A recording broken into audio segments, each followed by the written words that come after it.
Hello friends, my name is Amit Mishra. Welcome to my YouTube channel. हम लोग sentence breaking method से SSC MTS 2023 में questions जो आए हुए हैं उनको सॉल्व करेंगे। ध्यान रखिए, इसमें हम सेंटेंस ब्रेकिंग मेथड से सॉल्व करेंगे। सेंटेंस ब्रेकिंग मेथड के लिए आपको कुछ नियमों का पता होना बहुत ही ज़रूरी है। जैसे कि सेंटेंस में जितने सब्जेक्ट होंगे उतनी ही वर्ब होंगी, उससे ज़्यादा भी वर्ब हो सकती हैं, लेकिन उतनी वर्ब जरूर होगी। सब्जेक्ट जो बनेगा वो नाउन और प्रोनाउन ही बनेगा। प्रीपोजिशन अपना ऑब्जेक्ट जरूर लेगा। तो आपको अच्छा सब्जेक्ट को पहचानने का एक मैं तरीका बता देता हूँ।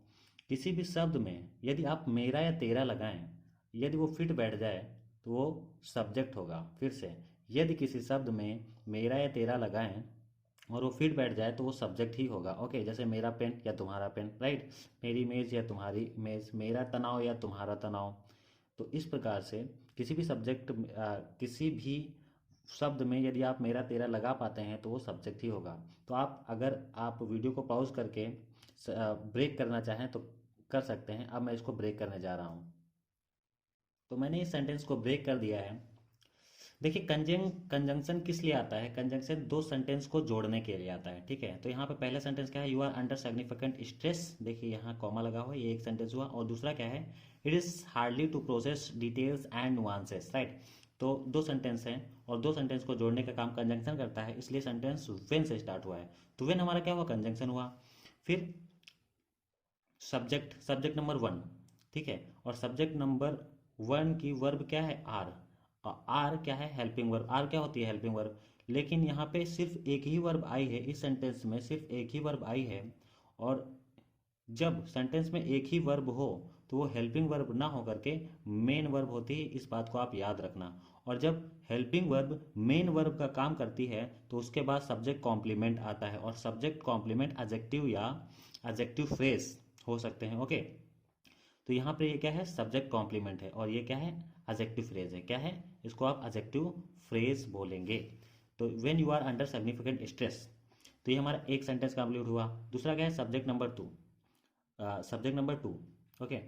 It is.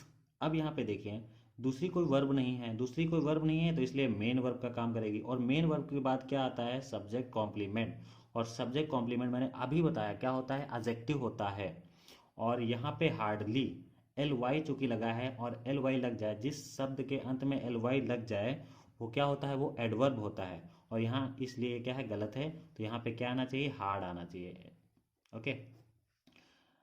तो हमारा इस प्रकार से सेंटेंस सही हो जाएगा। तो सही सेंटेंस क्या होगा? When you are under significant stress it is hard to process details and nuances. और इसका मीनिंग क्या होगा? जब आप बहुत ही ज़्यादा तनाव में होते हैं तब बहुत कठिन होता है किसी भी चीज़ को डिटेल में और बारीकियों से करने के लिए। तो चलिए स्टार्ट करते हैं नेक्स्ट सेंटेंस। यदि आप इस सेंटेंस को ब्रेक करना चाहें तो ब्रेक कर सकते हैं। मैं स्टार्ट करता हूँ ब्रेक करना।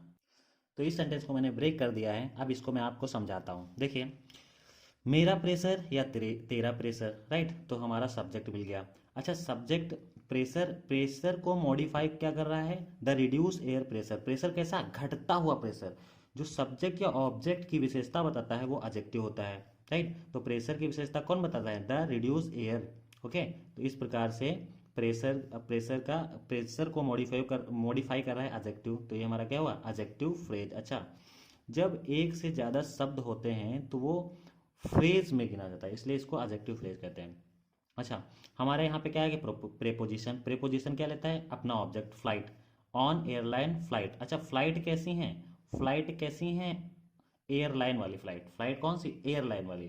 तो ये क्या है? एडजेक्टिव है। क्यों एडजेक्टिव है? क्योंकि सब्जेक्ट या ऑब्जेक्ट की विशेषता जो बताता है वो क्या होता है? वो एडजेक्टिव होता है। सब्जेक्ट ऑब्जेक्ट क्या होते हैं? नाउन और प्रोनाउन होते हैं। तो नाउन और प्रोनाउन की विशेषता बताए वो एडजेक्टिव होता है। तो एडजेक्टिव हमारा हुआ एयरलाइन, फ्लाइट। कैन, कैन क्या है? Helping verb. इसको मॉडल्स बोलते हैं। मॉडल्स क्या होते हैं? हेल्पिंग वर्ब होते हैं। तो हेल्पिंग वर्ब आया, फिर मेन वर्ब आई। लेसन कम कर सकता है। और क्या कम कर सकता है? द अमाउंट, मात्रा को कम कर सकता है, यानी कि इसका ऑब्जेक्ट हो गया। ऑफ क्या है? प्रेपोजिशन है। प्रेपोजिशन का ऑब्जेक्ट ऑक्सीजन हो गया। इन क्या है? प्रेपोजिशन है। प्रेपोजिशन का ऑब्जेक्ट ब्लड हो गया। फॉर क्या है? प्रेपोजिशन का ऑब्जेक्ट परसेंटेज हो गया। ओके, तो इस प्रकार से हमने सेंटेंस को ब्रेक कर लिया। अब यहाँ पे देखिए, ब्लड, पैसेंजर्स, किसका किसका कौन? पैसेंजर्स का ब्लड। पैसेंजर्स का ब्लड। तो ब्लड को मॉडिफाई कौन कर रहा है? Passengers, right. तो ये क्या है, एडजेक्टिव, क्योंकि सब्जेक्ट और ऑब्जेक्ट को जो मॉडिफाई करता है वो क्या होता है, वो एडजेक्टिव होता है। यहाँ भी देखिए परसेंट, कितना परसेंट, 10% नहीं, 5% नहीं, 25%। ओके, तो परसेंट को मॉडिफाई कौन कर रहा है, ये 25, यानी कि ये एडजेक्टिव है। अर्थात सब्जेक्ट या ऑब्जेक्ट को जो मॉडिफाई करता है वो एडजेक्टिव होता है, इस बात को आप याद रखिएगा। तो इस प्रकार से इस सेंटेंस का अब मीनिंग में बता देता हूँ। The reduce air pressure on airline flight, घटता हुआ जो एयर प्रेशर है किसका, एयरलाइन फ्लाइट्स का, कैन लेसन वो कम कर सकता है, क्या कम कर सकता है, मात्रा को कम कर सकता है, किसकी मात्रा, ऑक्सीजन की मात्रा को कम कर सकता है। अच्छा, कहाँ, पैसेंजर के खून में, पैसेंजर के खून में ऑक्सीजन की मात्रा को कम कर सकता है, और कितना कम कर सकता है, 25% तक कम कर सकता है। तो इसमें आपको कोई भी गलती नहीं लग रही होगी, लेकिन यहाँ पे एक गलती है, क्या, क्योंकि जो लेसन है वो टू लेता है, लेसन क्या लेता है, टू लेता है। तो यहाँ पे जो इन लगा है वो इन नहीं होगा, यहाँ पे टू होगा। तो सही सेंटेंस क्या होगा, the reduce air pressure on airline flights can lessen the amount of oxygen to passengers blood for 25%। तो ये हमारा सही सेंटेंस होगा। तो मिलते हैं नेक्स्ट वीडियो में। Thanks for watching this video.